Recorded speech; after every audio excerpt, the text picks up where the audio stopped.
Hi guys, welcome back to Spilling the Tea podcast, episode 29, with your host Haylin, Kiki, and our returning guest, our amazing State Representative Adrian Tam. Hey everyone.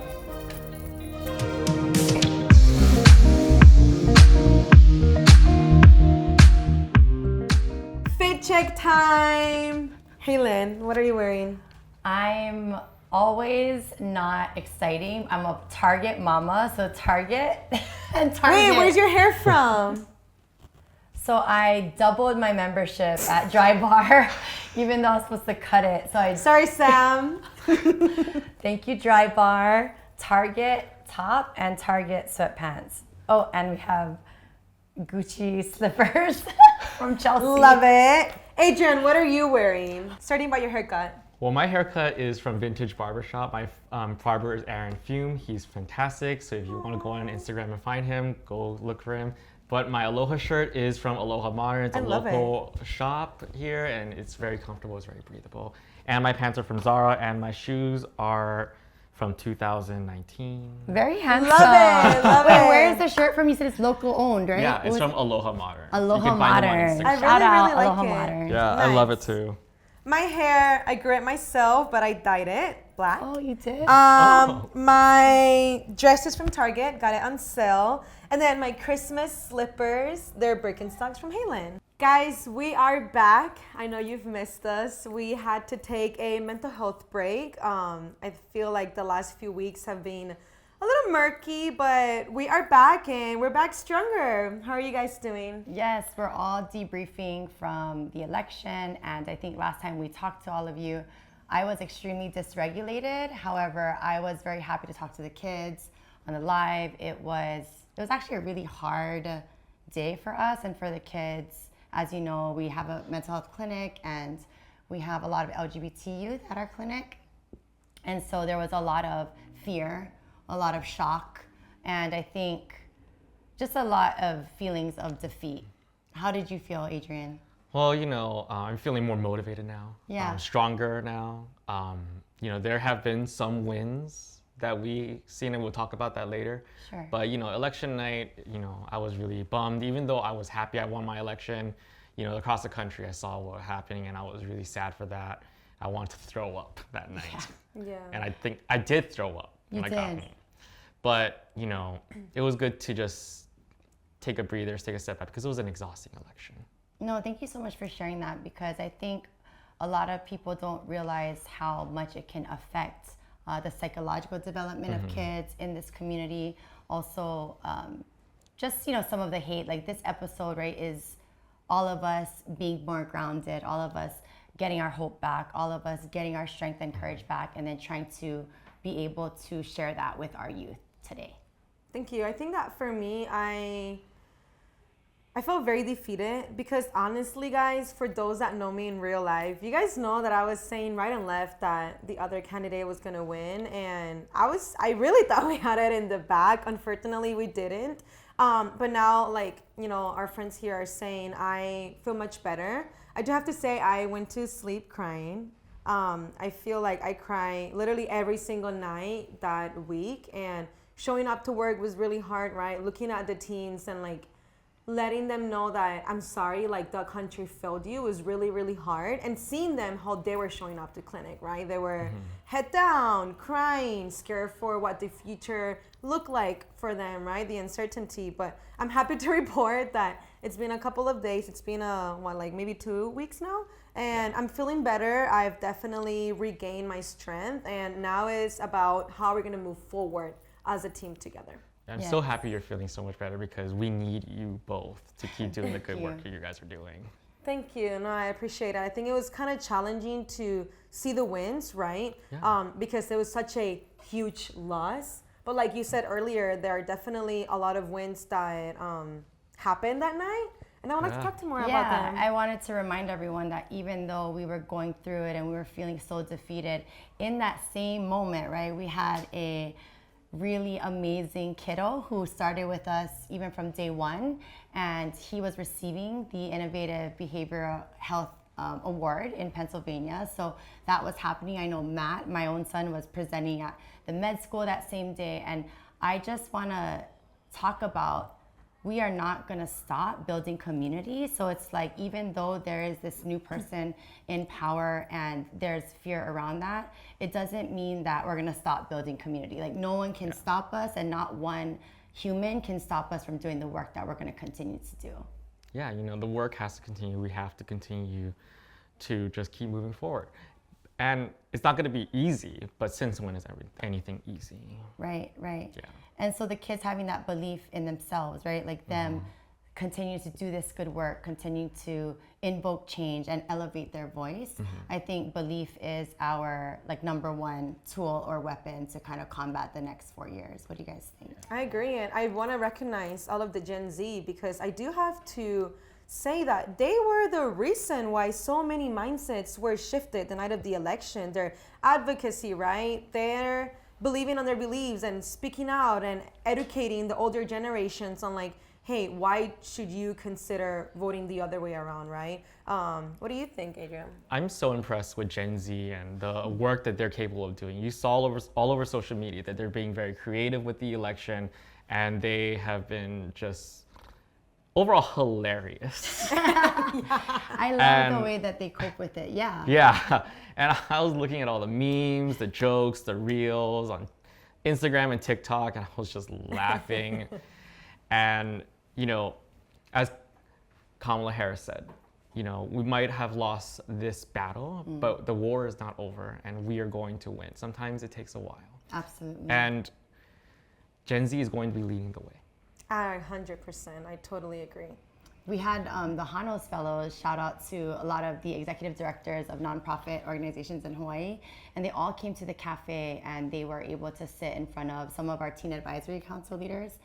And after they spoke, all of the executive directors were blown away. They said to the kids, if this is what our future is going to look like, then we're not worried. And so just to echo what you're saying, I know that that belief really needs to start from within. Is there anything else that the kids really need to believe in order to continue this fight? I think they really need to just believe that they have a future in here. Because, there was a time where people were like, oh, millennials are just not going to lead, they're lazy. But I'm a millennial, and, there are many millennials that are in Congress now, and they are leading the way, and they are, making change. And you don't have to be an elected official just to make change. You can always work for an elected official. You can advocate for them by volunteering on their campaign, especially if you believe in them. Or you can work for a nonprofit like Spill the Tea and volunteer for them, and help them expand, help them grow, provide these services. There are many interest organizations that are out there trying to advocate for positive change, and you just got to get involved with them. In December, I'm going to Victory Institute. They're going to have an annual LGBT conference where we're going to talk about the kind of policies that we need to pass at the state level to protect some of our LGBT kids and our adults. And I can tell you that the work is starting right now for all of us when we want to fight back against this administration and protect our well-beings. Yes, I think that's the second thing that we should talk about is setbacks, right? Because setbacks is not only in politics, but I think on the road to change, on the road to progress, on the road to any kind of evolution, the setbacks are kind of necessary. I don't want to gaslight people and say that this was necessary, but does it make sense what I'm saying? Maybe you can say it. Absolutely. I think that when I think about setbacks, back then I would often associate it with failure, right? But really, I think setback is an opportunity for you to use it as a stepping stone, right? It allows you to give you the opportunity to redirect you, right? I don't see this big loss as a setback. I see it as an opportunity for us to continue, right, advocating for what's important to us. For us, like Adrian said, get involved with organizations that you believe in their mission, that you think align with you. Use it as fuel. Yes, use it as fuel that fire. Take action, and sometimes we need to really have these things happen for us to understand, it's not as easy as we thought, right? Yeah. We actually have to organize more. We maybe do have to speak up more. Maybe, and the next election we will campaign for a little longer. I mean, I do have to recognize she had it kind of challenging, right? Yeah. She only had like 60 plus days, right? Yeah, and the other 107 party, days. yeah, it was definitely super hard. And I do want to say that, you know, she did a lot with the little time that she had. And the fact that she still got so many votes and so many electoral, you know, votes, I think that it was huge considering that she's a woman, she's a black woman, right?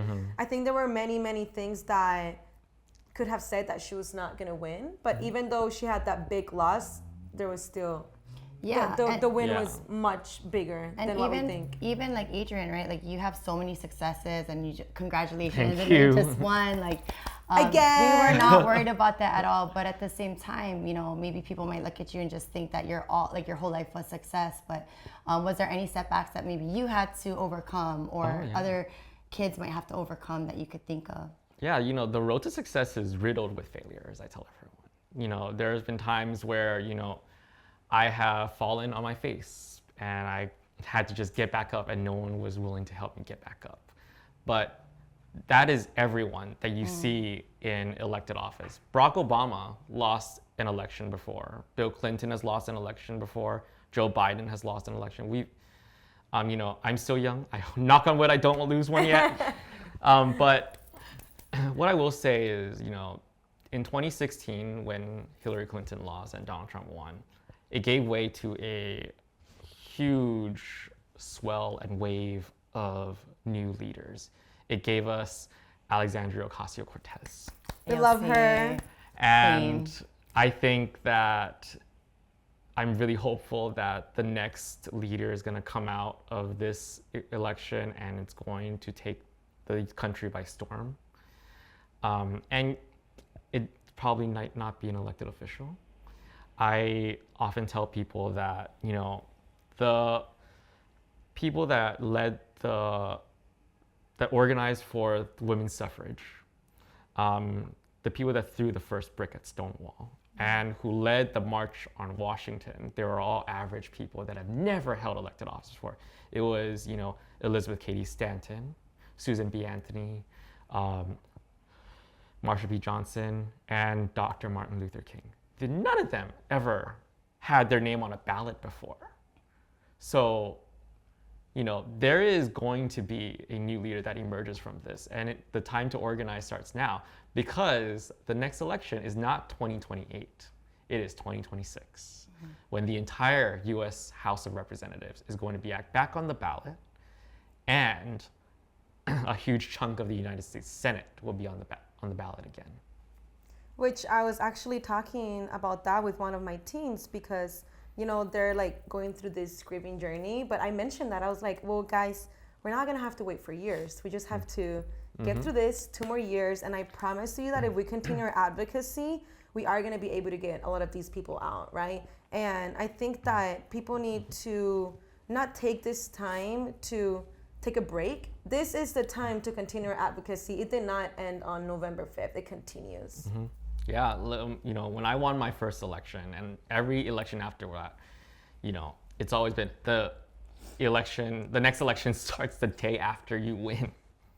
You have to keep going at it, keep fighting for the things that you believe in, keep advocating and speaking out on these things, and, you know, looking for other people to join your cause as well. I really admire that tenacity that you have to start right away the day after.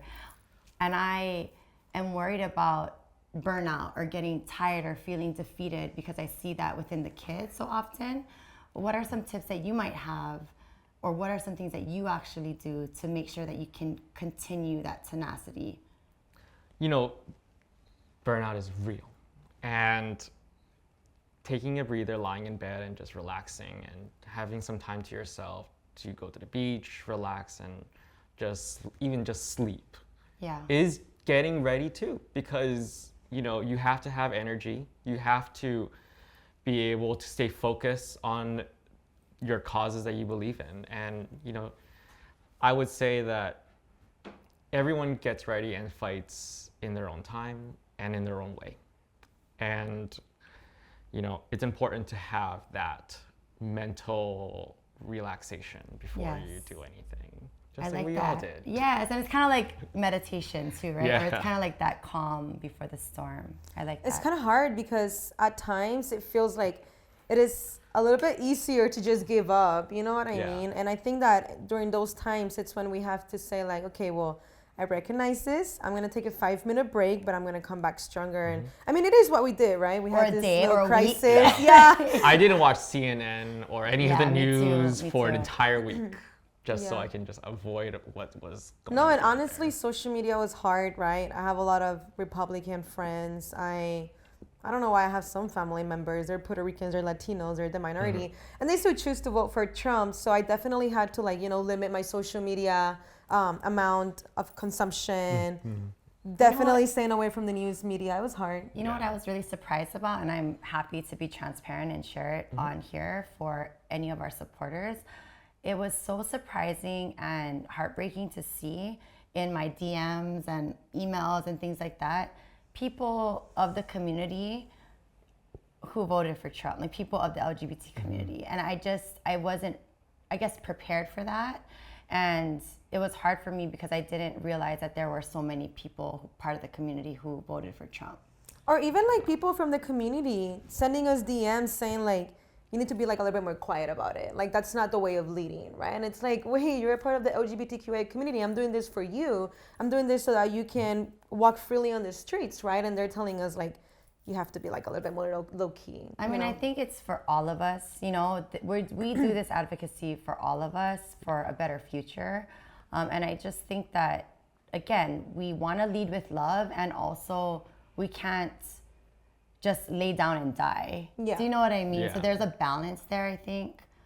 But I do believe that the anger can be fueled in a productive way. Yeah. I agree. And I think that, all crises, they all cause change, right? I mean, we Yeah. see that Yeah. with the kids at Spiloti Cafe. We see their transformation through the crisis. And I think that this crisis that we're having right now, it's going to create a bigger change 2 years from now, right? I do have to say that true change starts within. Period. I want to share a very quick story. My dad, he's lifetime Republican. Shout out, Dad. I know you're going to see this. I this really love week. Uncle. Hi, Dad. And I just want to really say that this whole crisis of, Donald Trump being our president really triggered something in his brain where he was like, you know what? I have daughters. I support the LGBTQIA community. And because I'm educated enough, this year I'm not going to vote red. And I'm just so happy to call him my dad because I avoided calling him during this time because I knew where he was going to. And he made sure to call me 2 days prior to the election to let me know that he was voting blue.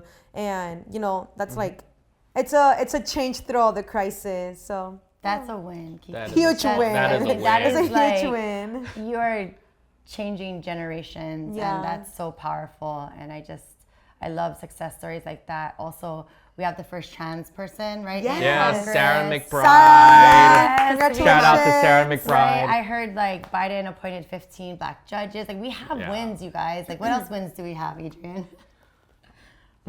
There's a lot of wins. There's a lot, yeah. California, Hawaii, and I think Colorado enshrine marriage equality into our constitutions. Yes. Nice. And Maryland got back their abortion rights. Yeah. So that's a huge one. And here in Hawaii, we said yes on one. Yep. And that one. There are 2 black women in the United States Senate now. Amazing. Yes. First Korean Oh yeah, to Korean serve American. in the U.S. Senate. Yeah, there's definitely a lot of wins that it can be very easy for us to kind of not identify or look above because the bigger loss that we have, Yeah, right? the change Yeah. is here. Like the tides are shifting. Yeah, and go ahead. Oh yeah, and I think it's all about us having this conversation with you. It's like you with your dad, just to let them know how important it is to us. Because one thing I will say about Donald Trump is that, when he talked to Americans, a lot of people resonated with that. It wasn't necessarily his talk on immigrants or the LGBT or women. It was always about the economy for them. And, there's going to be a leader that will support our community and will lift up the economy that comes out. And that person is going to speak to a lot of Americans, and they're going to be president someday. And hopefully it's going to be a president that will support our community and will give us the peace of mind to know that America is going to be fine. Yes, I love that. Like the both and. It doesn't have to be binary either or, like the economy or supporting humans, right? Yes. Yeah, it can be both. It's not that hard. It's really not that hard. Kiki should run.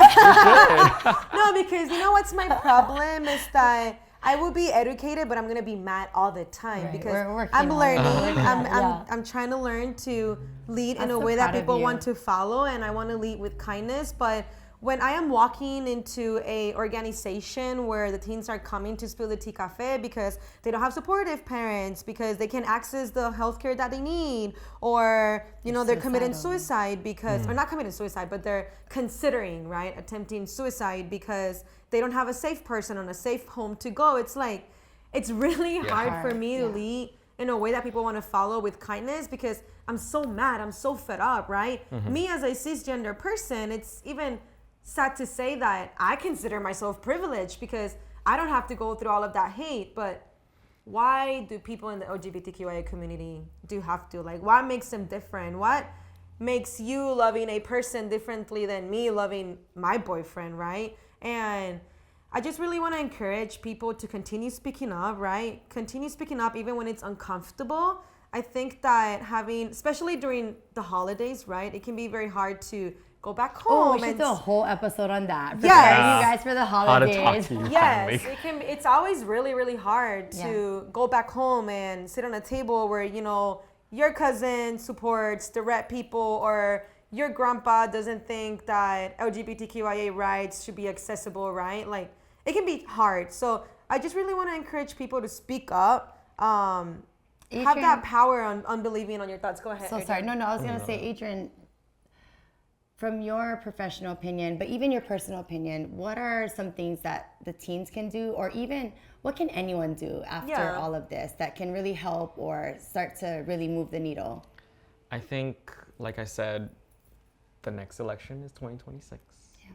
And Donald Trump made a lot of promises, and it's up to us to hold him accountable to lower our grocery prices. So I said, if a carton of eggs does not cost $1, that is Donald Trump's fault. A house better cost $19.99. But even if he does something that he fulfills a promise, you can push back. Like when he promises to cut the Affordable Care Act, Obamacare, that means millions of LGBT people could be denied coverage for preventative medication for HIV. That costs up to $6,000 over 3 months. Wow. Pushbacks on cuts to LGBT programs. Call your congress member, call your senator, and even write to the president. Hold them accountable and push back on these things. What should we say in the letter? Or what should we say when we call? Dear Congressman, Congressman, wherever you're from, say, I am your constituent, and I absolutely disagree with these cuts to Medicare and Medicaid, cuts to these LGBT programs, these draconian laws on women. I don't support these, and I am a voter, and I will be paying attention in this election how you vote in Congress. Got it.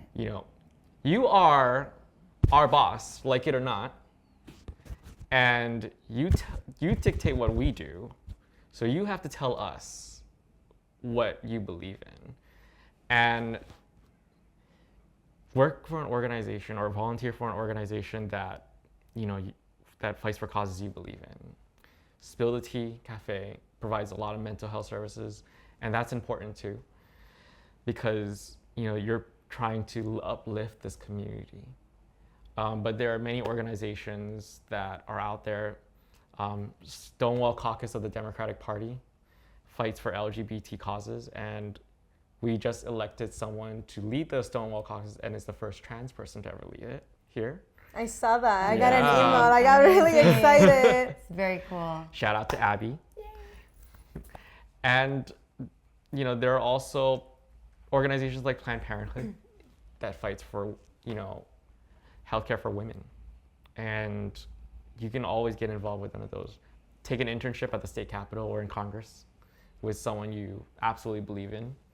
Learn, especially when you're young, and talk to your parents about why this matters to you. Yes. And why you are leaning this way in this election and why you want them to vote a certain way in this election. Because Donald Trump and Kamala Harris can talk to your parents all they want, but you will have their ear because you get to talk to them 24/7. Yeah, like that. Kiki, you can change minds and change hearts, and that's what we're really. Just like with your dad. Yeah. Yeah, I know. I was so proud. I was so happy, and even my mom. She last year she voted for Trump. I don't understand why, but this year she also voted blue. So I was really happy to see the change, and I was very hopeful. You know, I was like, if they can do it, other people can do it too. I just really hope that the people that did vote for Trump do hold him accountable. Because it sometimes feels like they're just fans. You know what I mean? Yeah. I have a question for you. So those individuals that did not register to vote, right, because they were underage for these elections, are they able to register for 2026, or do they have to wait until 2028? Once you turn 18, right? you Okay. can register to vote right away. Amazing. Go to vote.org, I think. Okay. And they'll We'll leave the give you link in information. the description. And in Hawaii, so long as you turn 18 on the day of that election, so if you're 17 in like March, but you turn 18 on November 4th, and let's say November 5th is the election, you can register to vote in March. Oh, nice. Oh, nice. Right Because there. you're going to become 18. Because you'll become 18. Amazing. So Yay. guys, make note of that. Make sure that you register to vote so that you can vote if you're 18 on 2026. And you have a voice too. So you have a lot of friends that are probably old enough to vote that don't pay attention to politics, but you do, and they will listen to you because they know that you've done your homework. So you can talk to them on who they should vote for. And don't just tell them who they should vote for. Convince them. Win their minds and win their hearts on who they should vote for. And that's going to do so much in terms of the progress that we need to make moving forward. I love Absolutely. Yeah. So I want to leave everyone with hope. I really loved what you guys said about hope, not losing that hope, and mainly that hope in yourself and that belief in yourself that you can make a change, even if it's a small one. We are not going to give up. We're not going to lay down and die. That is not an option. And so we'll continue this fight. I'm really glad to have you guys here today. Yeah. We need all of you to stay involved because, like I said, the election isn't over on November 5th. It starts again on November 6th.